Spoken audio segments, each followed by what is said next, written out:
Hi, welcome to the Pursuit of Truth. So there's two things I want to talk about from Sky News again, which I'm using fair use. And the first one is about Sudan. There was a report where it showed a child that was in distress because of the trauma and because of it being injured. And the child was crying so badly, but you'd think that would be enough for humans to look at that and say, what are we all doing? What are they actually really fighting over there anyway? Bits of land, or who's going to be in control of it? I saw that and it's like so upsetting to see that poor child. Imagine it was your children. Most of us parents. Imagine it was your child that was suffering like that, crying its eyes out, has to live with that pain and grow up with that. That's the kind of thing that we're doing, humans doing against other humans. It was just so upsetting, so that's why I wanted to bring it here as a testament that the failings of the system we're living in and the way we're living and humanity in general. It's just so ironic that we call ourselves, humane humans, whereas we're far from that. We're so greedy and possessive and selfish, more worried about, our land and who controls things and who, has control over the dominions of the peoples. They're fighting over power. For what? At the expense of their what they would see as their citizens. And then the next one is about AI. Probably the news media sort of extremifying about it, how I don't think it's going to be the next 5 years or so, maybe the next 50 years, but maybe this is what's good for us. It'll be, AI will be able to, that's why they're worried, to tell us that, the way you're running, why are you being like this, and stop us from doing that, maybe exterminate us because they feel that, we're actually the threat.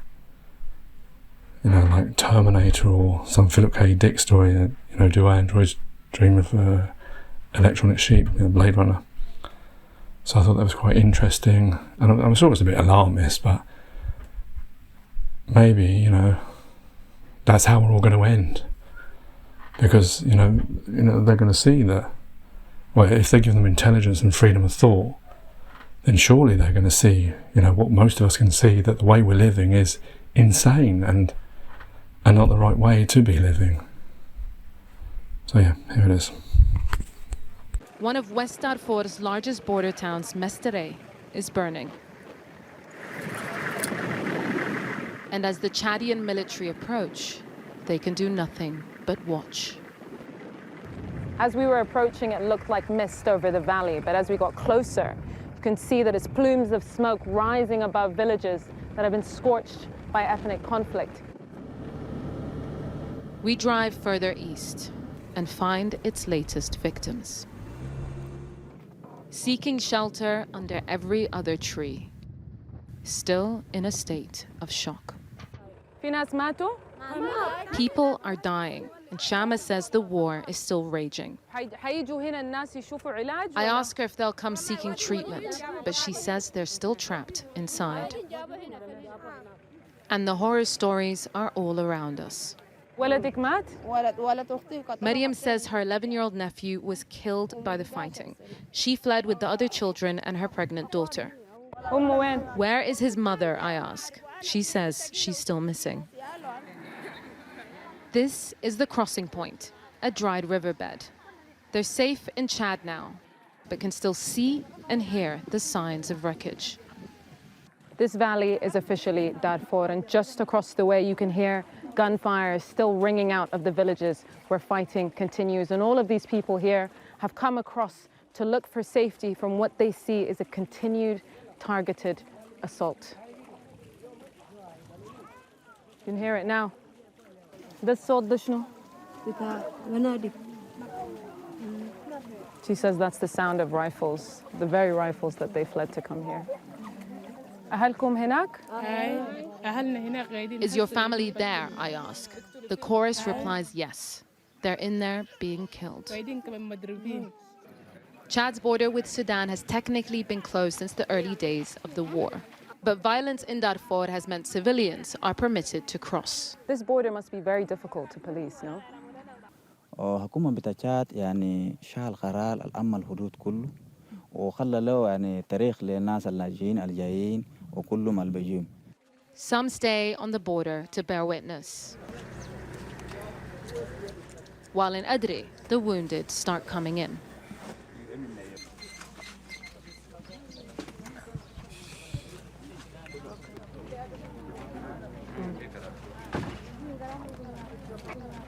She looks so young. These casualties are pouring in from Mastarai, the village that we saw burning, and all of them seem to be hit by gunshot.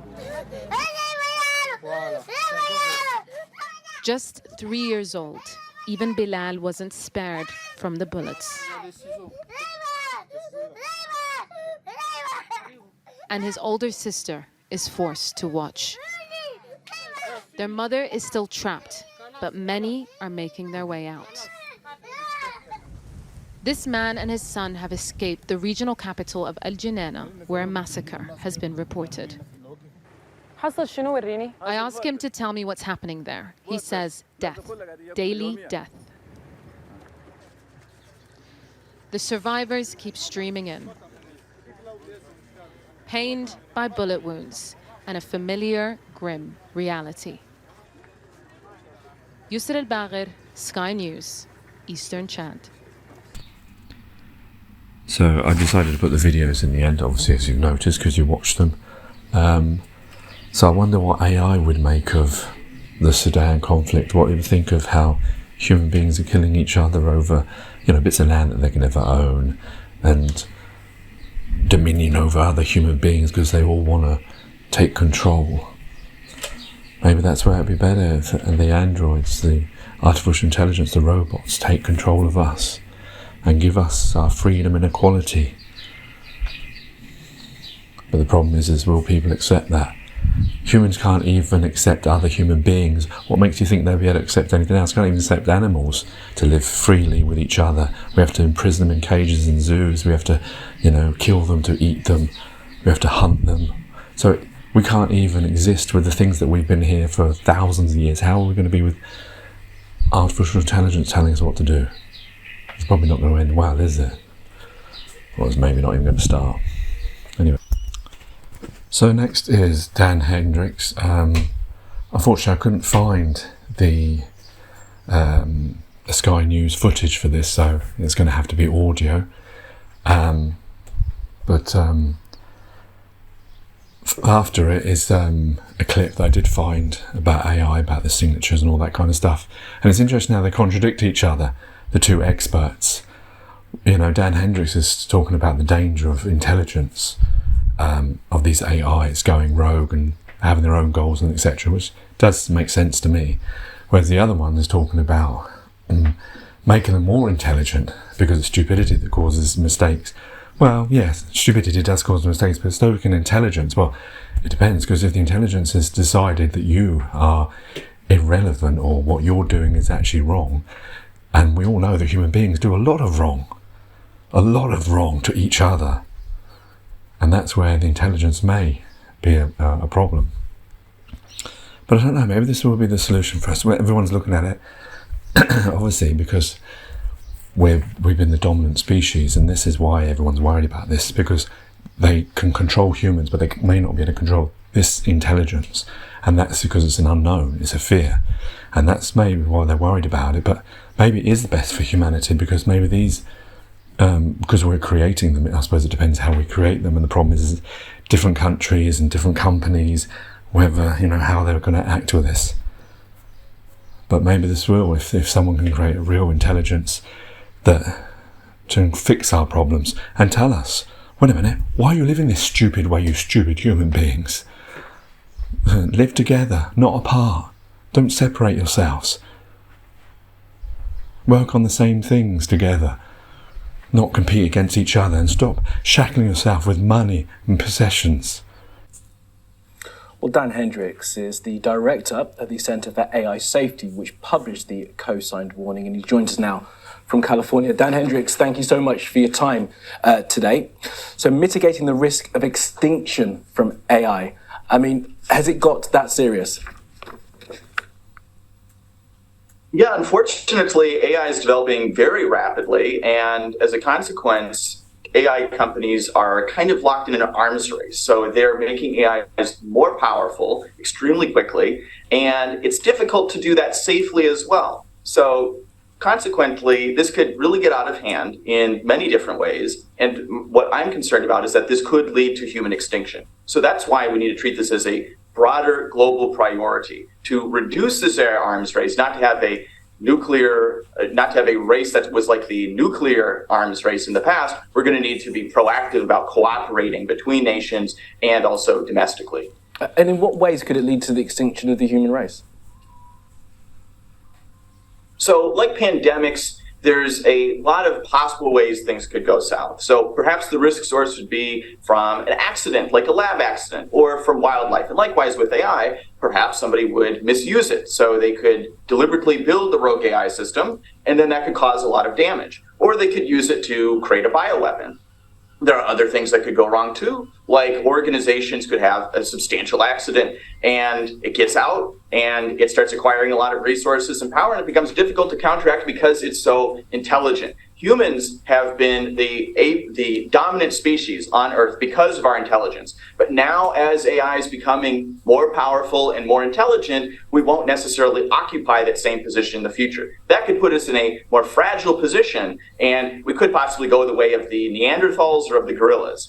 So that's some reason that I'm concerned, and we need to be addressing this global priority head on and with international cooperation, treating it in the way that we did with nuclear weapons. We were able to cooperate with nuclear weapons and bring the risk down to a more acceptable level. Hopefully we can do the same with AI. Yeah, and it's not just you who's concerned about it. Of course, 350 eminent experts in the field, including Geoffrey Hinton, who's the godfather of AI, is concerned. He's a signatory to your letter.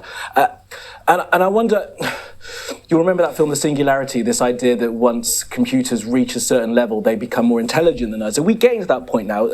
Are computers reaching that sort of artificial general intelligence level where they are going to start superseding us? How far away from that are we? So nobody knows exactly when. One thing we have seen is that our estimates have been really off in the wrong direction. So many people were thinking it would be 200 plus years until they're able to do some basic coding. And now they're able to do that. So that came 200 years ahead of schedule. AI progress is going extremely quickly, more than people can keep up. And this is due to the larger AI arms race. So I'd expect continued rapid development. I think in many respects, it'll be able to do what humans can do. Potentially in the next few years, we may have human level intelligence. But people have different beliefs about this. Some would say it's this year. Some would say it's 3 years. Some would say maybe it's 5 years. But there's a spectrum of beliefs, though. But it's still urgent enough for us to be proactive about it. We don't want to be addressing these risks after they're smarter than us and can manipulate us. No, we do not want to be reactive once the machines get smarter than us. Absolutely not. We need to get ahead of them. But there sort of it brings to mind two questions here, because you mentioned sort of rogue states using an AI to create, I don't know, like a weapon or create some kind of a biohazard. But if AI reaches singularity and becomes more intelligent than us, then it goes off on its own, regardless of the rogue state. Even if even if minds like yours have created it in a peaceful way, once it reaches that level, it gets away from us. Yeah, so there is definitely the risk of them developing their own goals and pursuing their own path without respect to humans.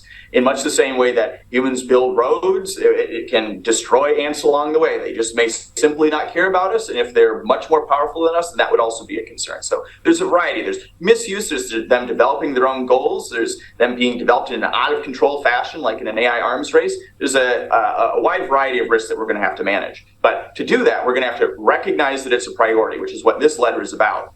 And then from there, we can begin negotiations and trying to cooperate internationally to bring this risk to a negligible level. I mean, the recognition may well be there. You know, you've seen our Prime Minister, Rishi Sunak, talking about it today. He's going to be meeting with Biden in the next few days, and those discussions will be had. Before we speak about what the Russians or the Chinese or the Iranians may well be doing with this kind of technology, what regulation do you want to see in those sort of, let's call them NATO member states? Well, and I can't speak on behalf of all the signatories. Many people have their favorite different regulations, but I think one thing, a basic thing we could do is we could at least regulate it as we do other types of products. So if Apple wants to release an iPhone, they need to send that to an agency to screen it to see whether it's safe before it's released. That seems like a basic thing. At an international level, perhaps there should be something like the International Atomic Energy Agency. There's a variety of possibilities to reduce the risks, but we need to make sure that companies are held to a standard and don't cut corners on safety. And then at the international level, we need to be facilitating a lot of cooperation. So I'm very heartened to see the UK's Prime Minister moving in this direction by trying to initiate some negotiations and talks on this issue. I suppose before you get to that point where you have sort of, an independent arbiter deciding whether or not the AI should be used, you have to set where that limit is, don't you? Because with technology or whatever, with a product or whatever, you're kind of competing in the market. But with something like this, where do we decide that it's reached the point where we don't want it to get any further? I mean, ChatGPT is kind of great. Hasn't it reached its potential now? Can it get much smarter? Some of them are creating drugs. Yeah, so they could definitely get a lot smarter. I think even if people are, even if we get to the state, or when we get to the state that it's clearly dangerous, there still may be incentives to keep chugging ahead. If they're in an arms race, obviously people are still willing to make the weapons more powerful. We saw that with nuclear weapons. We had plenty of nuclear weapons to harm other countries, but nonetheless we kept stockpiling. So we don't want to repeat the same mistakes with AI. And this is the first step, as you say, to kind of get it into the consciousness. Are you guys in conversations with those leaders, people like the Prime Minister and the President, to try and make sure that they are listening to this message? Yeah, hopefully this starts the conversation. I think the UK has done a great job in being a leader in this space, and hopefully other countries like the US and China can get together and agree on this. Obviously, this will be difficult. It was difficult with nuclear weapons. It took a long time, and we were at the brink of catastrophe with the Cuban Missile Crisis beforehand. We'd like not to repeat those same mistakes, but there's a lot of, it's a very complicated problem. It's not just a technical problem. We don't just leave this up to companies to figure it out. It's a global problem. So it's also going to require reducing these conditions that are creating this AI race. Okay, and it's, of course, one of the most essential problems that we're facing as a society. Dan Hendricks, I do appreciate your time today, and best of luck with this. Don't let us down. Thank you, Mr. Hendricks, thank you. All right, let's take a look at what the weather's got. They are scientists, creators, academics, the people who are forming our future. They see limitless benefits to the work in front of them, but potentially limitless danger too. Their statement on artificial intelligence is short, and it is stark. Mitigating the risk of extinction from AI should be a global priority alongside other societal scale risks, such as pandemics and nuclear war. It may be absurd, certainly cliched, to reach for the science fiction as we wonder what our future might hold, but the question seems to be how much of this could soon be fact. When it comes to the risk to humanity, the signatories of the statement want as much airtime as possible to warn of their concerns. The day might come when their capacity vastly exceeds that of humans, and humans lose the ability to stay in control of what it is that the machine is seeking to optimize. And at the time, it seemed in the far future. Now, it may be, as it were, galloping towards us. The Netflix series Black Mirror offers a speculative fiction, and on society's challenges, it is often proving prescient. But this frightening dystopia, a world where we've made robots that do the thinking, make the decisions, was based on the work of Boston Dynamics. And look how far they've come in a decade, from this in 2010 to this year. But the people behind this have clear moral policy pledges signed with other robotic companies. The debate is prompting top-level policy discussion. AI clearly can bring massive benefits to the economy and society, and you've seen that recently, where it's helping paralyzed people to walk, discovering new antibiotics, but we need to make sure that this is done in a way that is safe and is secure. Yet don't assume that the AI community is speaking with one voice on all this. It is not. People need to calm down. Professor Pedro Domingos has spent his career studying AI. So if we want to make AI safe, the best way to do it is to make it more intelligent, because it's stupidity that's dangerous, not intelligence. The worry that people have is that AI will get too intelligent and we will not be able to control it, but intelligence and control are completely different things. We can have an infinitely intelligent AI that we still control very well. Artificial intelligence is already fundamentally part of our lives. The debate over how we live with it, how we control it, has only just begun. Mark Stone, Sky News in Washington. Take care. Take it easy. God bless and peace.